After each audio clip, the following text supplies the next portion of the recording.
one of those things which a parliamentary system does or can do in Kenya is that it will bring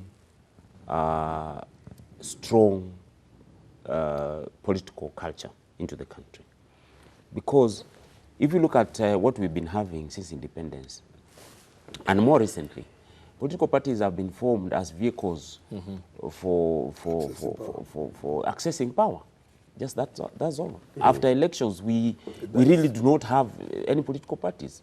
And the Jubilee Party let's seems just to be look at that way. Okay. Not even been heading. It has been heading. It has been there since elections. Ask yourself: have you ever had one PG from the ruling party itself? No, since 2017. We have not had. So, I mean, what is that a political party? And the consultative meeting was it has never had. Two.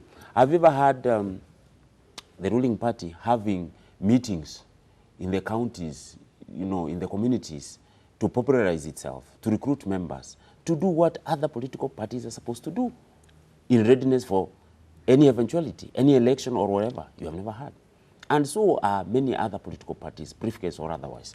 So I think political parties can gain a lot, and our political culture will improve better if we have a parliamentary system, because the focus will then be in parliament, as it were. And in terms of strength, the Prime Minister, for example, will be about the members of parliament who you have. The Prime Minister himself will be an MP.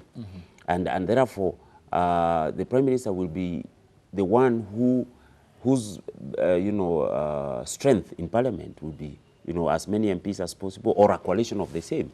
And this then makes those political parties to be involved in political activities every other time, and to have even what we lack in this country, which is actually party discipline.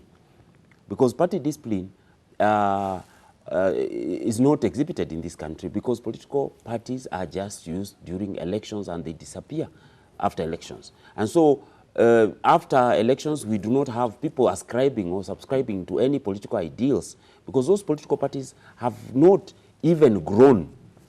So that if you ask today, all those parties we have, even these major parties, if you started asking Ayub what they ascribe to, or what their aspirations are, or what their philosophies are, at least we were talking about Kanu here the other day. At least we knew peace, love, and unity, you know, for all this long, and you know, it kept the country. But if you started asking most of these political parties and what their philosophies are, what their visions are, what their values are, what they hold dear, you will just find that nobody knows about those political parties. Forget about the names themselves. The clear absence of ideologies and policies. At all, they do not have. So, and that is the biggest problem we have. The speaker here has just talked about bringing the country together and thinking about the country in critical times. How do you think about the country in critical times if the political culture is absent, and if the ideals do not exist? It is parties which move people who are members to those ideals. Then when we talk about loving our country, being patriotic, those are supposed to be parties, party ideals which move people towards those directions. So I think it is high time, with this opportunity we've been given, to shape our political culture and our politics in this country, to ensure that parties do not just roam around like kiosks which are used, and the next day you go and find the kiosk is not available. Okay.